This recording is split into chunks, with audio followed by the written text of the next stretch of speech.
দেগঙ্গায় আল আমিন ঈদগাহ ময়দানে সম্প্রীতির বার্তা। ঈদুল আজহার নামাজে ভ্রাতৃত্বের অনন্য নজির। দেগঙ্গা পার্শ্ববর্তী আল আমিন ঈদগাহ ময়দানে শান্তিপূর্ণ পরিবেশে অনুষ্ঠিত হল পবিত্র ঈদুল আজহার নামাজ। বিপুল সংখ্যক ধর্মপ্রাণ মুসলিম সম্প্রদায়ের মানুষ এই নামাজে অংশগ্রহণ করেন। নামাজের ইমামতি করেন এবং অল ইন্ডিয়া ইমাম অ্যাসোসিয়েশনের সহসভাপতি আলহাজ মাওলানা তাজ মোহাম্মদ সাহেব।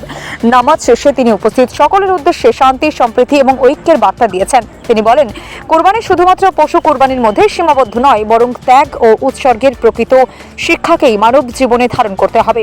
পাশাপাশি দেশের আইন শৃঙ্খলা মেনে চলার আহ্বান জানিয়েছেন তিনি। ঈদগাহ ময়দানে নিরাপত্তা ব্যবস্থার উপস্থিত ছিলেন দেগঙ্গা এসডিপিও সহ অন্যান্য পুলিশ আধিকারিকরা।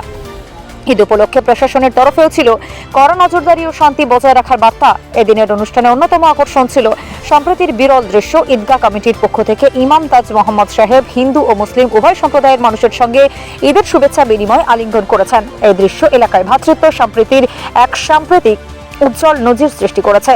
ঈদগাহ কমিটির পক্ষ থেকে উপস্থিত ছিলেন সভাপতি রাজিদুল ইসলাম এবং সম্পাদক শফিকুল ইসলাম, কোষাধ্যক্ষ মনিরুল ইসলাম। এছাড়াও উপস্থিত ছিলেন ঈদগাহ কমিটির অন্যান্য সদস্যরা। কমিটির পক্ষ থেকে রাজিদুল ইসলাম, শফিকুল ইসলাম, মনিরুল ইসলাম জানান, আল আমিন ঈদগাহ ময়দান বরাবরই সম্প্রীতির বার্তা দিয়ে এসেছে। এবার হিন্দু মুসলিম উভয় সম্প্রদায়ের মধ্যে উপস্থিত সৌহার্দ্যপূর্ণ পরিবেশ এই ঐতিহ্যকে আরো বেশি দৃঢ় করল।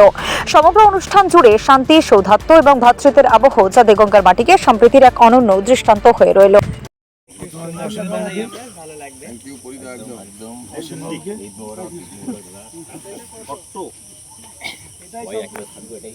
একটু সামনে থেকে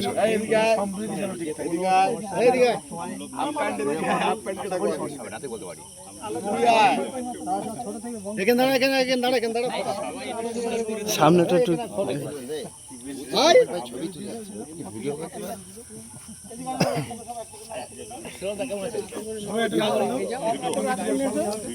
আমার সাহায্য রাখতে কোনো সমস্যা হলে ফোন করবেন, যোগাযোগ করবেন, মানে কারোর পরিচয় দেবেন না। আমরা আছি, পুলিশকে লাগবে না। আপনি আমাকে ফোন করবেন, পুলিশ কেন লাগবে? আমরা একে অপরের বাইরে থেকে ডিউটি করে যাচ্ছে। ওদের কি ধারণা হচ্ছে যে এখানকার মানুষ অবশ্যই খারাপ? এই ধারণা নিয়ে কেন ওরা শিখবে?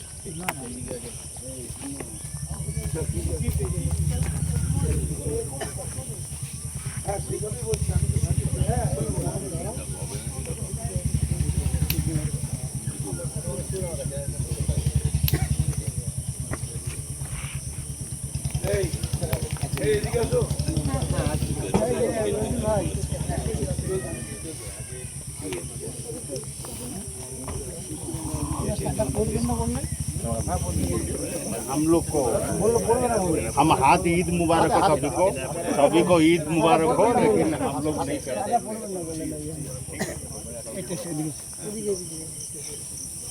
हम लोग ड्यूटी में तो ठीक है।